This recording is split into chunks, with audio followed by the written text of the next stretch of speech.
Assalamualaikum warahmatullahi wabarakatuh. Pada video kali ini kita akan membahas materi mengenai akar-akar nasionalisme di Indonesia. Materi ini bisa kalian dapatkan ketika kalian duduk di kelas 11 untuk mata pelajaran sejarah peminatan. Mari langsung saja kita bahas materi secara ringkas, lugas, dan semoga jelas. Kita bahas terlebih dahulu nasionalisme secara etimologi atau dari sudut bahasa, itu dari kata nation yang berarti bangsa. Dari bahasa Latin yakni natio atau naskor yang bermakna saya lahir. Sedangkan menurut KBBI, nasionalisme adalah ajaran atau paham untuk mencintai bangsa dan negara sendiri. Selanjutnya, di sini ada berbagai pengertian nasionalisme dari berbagai tokoh. Yang pertama adalah Hans Kohn. Hans Kohn menyatakan bahwa nasionalisme adalah formalisasi atau bentuk dan rasionalisasi dari kesadaran nasional, berbangsa, dan bernegara sendiri. Kemudian ada Otto Bauer mengatakan bahwa nasionalisme adalah sebuah persatuan karakter atau perangai yang timbul karena adanya perasaan senasib. Selanjutnya ada Ernest Renan yang menyatakan bahwa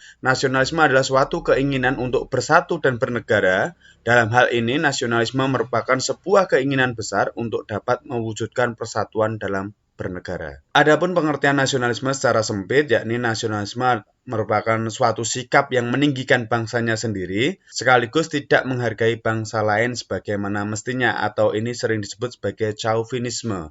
Selanjutnya, secara luas, nasionalisme merupakan pandangan tentang rasa cinta yang wajar terhadap bangsa dan negara dan sekaligus menghormati bangsa lain. Adapun pengertian nasionalisme adalah suatu sikap cinta tanah air atau bangsa dan negara sebagai wujud dari cita-cita dan tujuan yang diikat sikap-sikap politik, ekonomi, sosial, dan budaya sebagai wujud persatuan atau kemerdekaan nasional dengan prinsip kebebasan dan kesamarataan kehidupan bermasyarakat dan bernegara. Biasanya nasionalisme diartikan sebagai paham cinta tanah air. Selanjutnya, faktor munculnya nasionalisme Indonesia ada dua faktor, yakni faktor intern dan faktor ekstern. Faktor intern meliputi munculnya kaum cendekiawan atau kaum terpelajar akibat politik etis yang diterapkan oleh Belanda. Kemudian yang kedua adalah kenangan kejayaan masa lampau yang mana pada era dulu Indonesia pernah jaya, yakni pada masa kerajaan Sriwijaya dan Majapahit. Kemudian adanya penderitaan akibat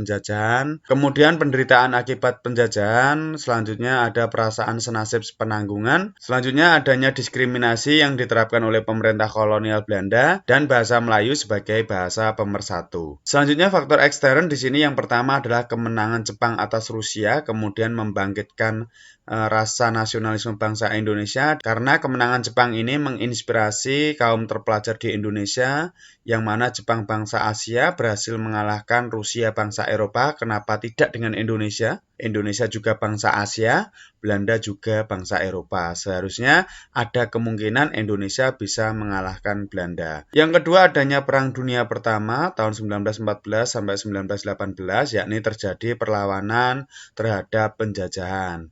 Kemudian lahirnya gerakan nasionalisme di negara Asia dan Afrika. Misalnya saja di India ada tokoh namanya Mahatma Gandhi, kemudian di Cina ada Dr. Sun Yat-sen, di Turki ada Mustafa Kemal Pasha, kemudian di Filipina ada namanya Jose Rizal. Ini semua kemudian menjadi faktor munculnya nasionalisme. Selanjutnya identitas Indonesia, ini pemerintah kerajaan Belanda memakai nama Netherlands Indie atau Hindia Belanda untuk Indonesia semasa penjajahan. Jadi zaman dulu tidak ada nama Indonesia. Adanya adalah Netherlands Indie atau Hindia Belanda. Nama Indonesia sendiri baru digunakan sekitar abad ke-19.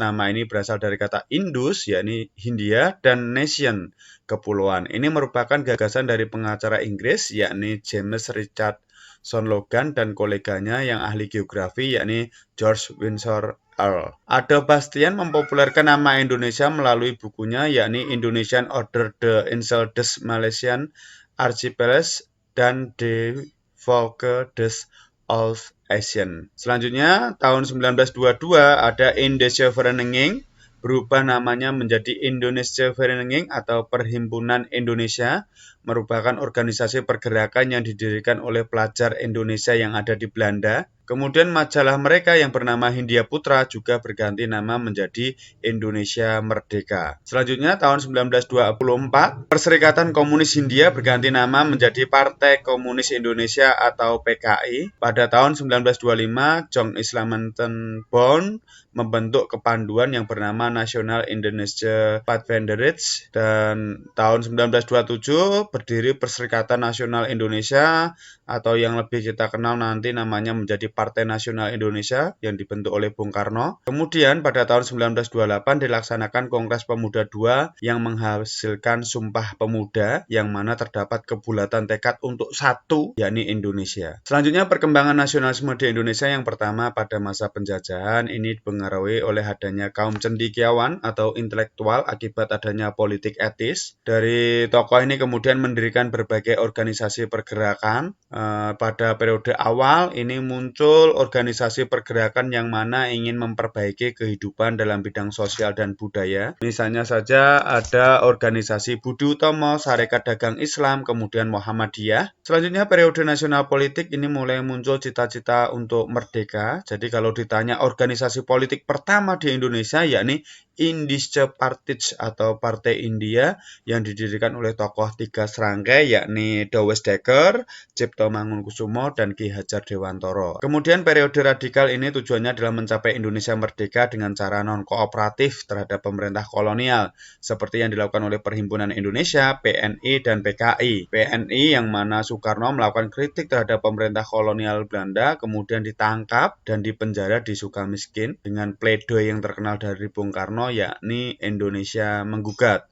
Selanjutnya PKI sendiri pernah melakukan pemberontakan tahun 1926 dan 1927 akan tetapi mengalami kegagalan. Terakhir periode bertahan pemerintah Belanda yang mana semakin represif membuat tokoh pergerakan nasional kemudian menempuh jalur lain yakni dengan cara kooperatif menjadi anggota Volkskrant, kemudian mendirikan namanya Gerindo, Parindra, dan juga GAPI. Selanjutnya nasionalisme masa Orde Lama, ini periodenya dari tahun 45 sampai 66, di mana presidennya adalah Soekarno. Karakteristik nasionalisme era ini yakni anti-imperialisme dan kolonialisme, terkenal dengan konsep berdikari, berdiri pada kaki sendiri dengan adanya gotong royong. Kemudian tujuan nasionalisme Orde Lama yakni membangkitkan rasa percaya diri bangsa Indonesia serta harkat martabat bangsa. Ini nanti diwujudkan dengan proyek mercusuar oleh Presiden Soekarno agar Indonesia dapat dipandang megah oleh dunia internasional. Selanjutnya periode nasionalisme era Orde Baru, itu periode dari tahun 1966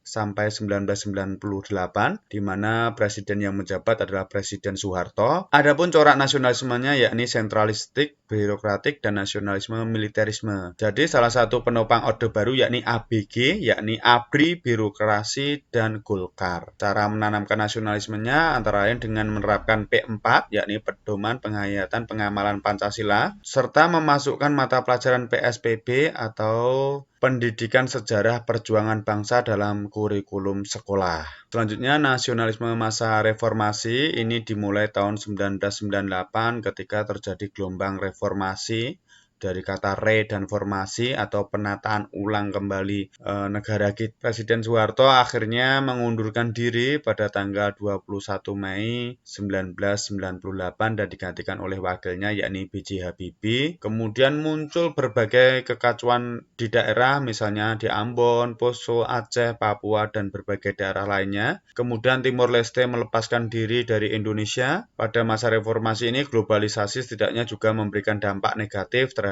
nasionalisme. Rakyat mudah terpecah dan terprovokasi dengan adanya berita hoax. Itu tadi merupakan perkembangan nasionalisme dari masa ke masa. Kemudian upaya menanamkan nilai nasionalisme antara lain mencintai produk dalam negeri, menanamkan dan mengamalkan nilai Pancasila dengan sebaik-baiknya, selektif terhadap pengaruh globalisasi, menerapkan toleransi, kemudian mengikuti upacara bendera, belajar lagu-lagu nasional dan daerah, melestarikan budaya daerah, melaksanakan peringatan hari-hari besar nasional, memperkenalkan keanekaragaman budaya Indonesia, mempelajari pelajaran sejarah dan pendidikan kewarganegaraan. Nasionalisme perlu ditanamkan sejak usia dini sehingga peran orang tua sangat besar dalam menanamkan nilai-nilai nasionalisme. Demikianlah materi mengenai akar-akar nasionalisme di Indonesia. Semoga bermanfaat. Mohon maaf apabila ada kesalahan. Wassalamualaikum warahmatullahi wabarakatuh.